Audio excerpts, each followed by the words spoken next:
वक्रतुंड महाकाय सूर्यकोटि समप्रभ निर्विघ्नं कुरु मे देव सर्वकार्येषु सर्वदा।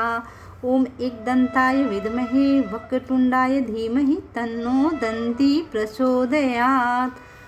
शांताकारं भुजगशयनं पद्मनाभं सुरेशं विश्वाधारं गगनसदृशं मेघवर्णं शुभांगं लक्ष्मीकान्तं कमलनयनं योगिभिज्ञानगम्यं वंदे विष्णु भवभयहरणं सर्वलोकैकनाथं।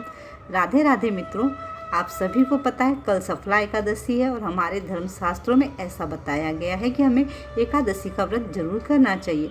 यदि आप एकादशी व्रत नहीं भी करते हैं तो आपको एकादशी व्रत का महात्म्य अवश्य सुनना चाहिए। तो चलिए मैं आपको एकादशी व्रत का महात्म्य सुनाती हूँ। बोले लक्ष्मी नारायण विष्णु भगवान की जय, लक्ष्मी माता की जय, एकादशी माता की जय, भक्त अम्बरीश महाराज की जय। अथ सफला एकादशी महात्म्य। श्री युधिष्ठिर बोले, हे भगवान, पौष मास के कृष्ण पक्ष एकादशी का क्या नाम है? इस दिन कौन से देवता की पूजा की जाती है और क्या विधि है, सब समझाइए। श्री कृष्ण भगवान बोले, हे राजन, मैं आपके प्रश्नों का उत्तर देता हूँ। दान देने वालों की अपेक्षा मैं व्रत करने वाले से प्रसन्न हूँ। अब आप इस एकादशी व्रत का महात्म्य सुनो। पौष मास के कृष्ण पक्ष एकादशी का नाम सफला है। इस एकादशी के देवता नारायण हैं। इसका पूर्वोक्त विधि अनुसार व्रत करना चाहिए और नारायण जी की पूजा करनी चाहिए। जो मनुष्य एकादशी व्रत तथा मेरा पूजन करते हैं वे धन्य हैं। सफला नाम की एकादशी में मुझे ऋतु के अनुकूल फल अर्पण करने चाहिए, अर्थात नारियल, नींबू, अनार, सुपारी आदि और धूप, दीप, पुष्प आदि से मेरी 16 प्रकार से पूजा करनी चाहिए। इस दिन दीपदान तथा रात्रि को जागरण करना चाहिए। इस एकादशी व्रत के समान यज्ञ, तीर्थ तथा दूसरा कोई भी व्रत नहीं है। मनुष्य को 5 सहस्त्र तपस्या करने से जो पुण्य मिलता है वह पुण्य भक्तिपूर्वक रात्रि जागरण सहित सफला एकादशी व्रत के करने से मिलता है।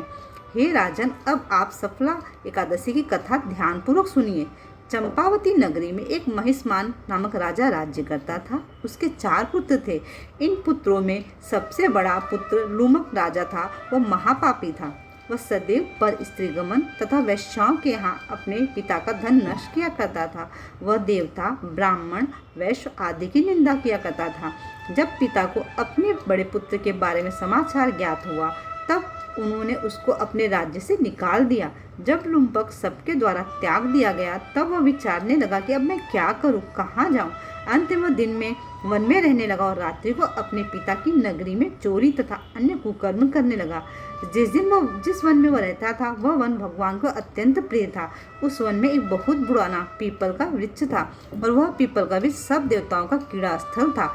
इसी वृक्ष के नीचे लुम्पक रहता था। कुछ दिनों के पश्चात पौष मास के कृष्ण पक्ष की 10वीं के दिन वह वस्त्रहीन होने के कारण शीत से मूर्छित हो गया। रात्रि को सो न सका और उसके हाथ पैर अकड़ गए। उसे वह दिन रात्रि बड़ी कठिनता से बीती, परंतु सूर्य नारायण के उदय होने पर भी उसकी मूर्छा न गई।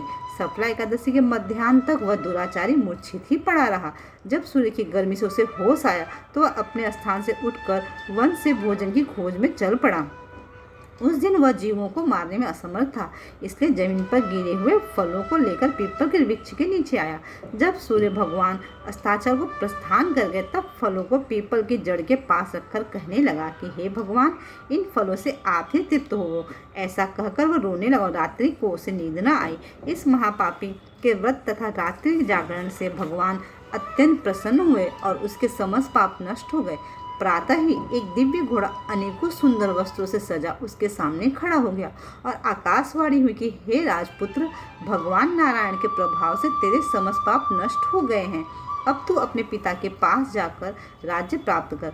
लुम्पक ने जब ऐसी आकाशवाणी सुनी तो अत्यंत प्रसन्न हुआ और हे भगवान, आपकी जय हो ऐसा कहता हुआ सुंदर वस्त्रों को धारण कर अपने पिता के पास गया। उसने संपूर्ण कथा कह सुनाई और पिता ने अपना राजभार सौंपकर वन का रास्ता ले लिया। अब लुम्पक शास्त्रानुसार राज्य करने लगा। उसके स्त्री पुत्र आदि भी परम भक्त बन गए। वृद्धावस्था आने पर वह अपने पुत्र को गद्दी दे भगवान का भजन करने के लिए वन में चला गया और अंत में विष्णु लोक को गया। भक्ति पूर्वक जो मनुष्य सफला एकादशी का व्रत करते हैं वे अंत में मुक्ति पाते हैं। जो मनुष्य भक्तिपूर्वक सफला एकादशी का व्रत नहीं करते हैं वे पूंछ और सींग से रहित पशु तुल्य हैं। सफला एकादशी के महात्म्य का पठन व श्रवण से अश्वमेध यज्ञ का फल मिलता है। बोले श्री लक्ष्मी नारायण विष्णु भगवान की जय। श्री वृंदावन बिहारी लाल की जय। एकादशी माता की जय। भक्त अम्बरीश महाराज की जय।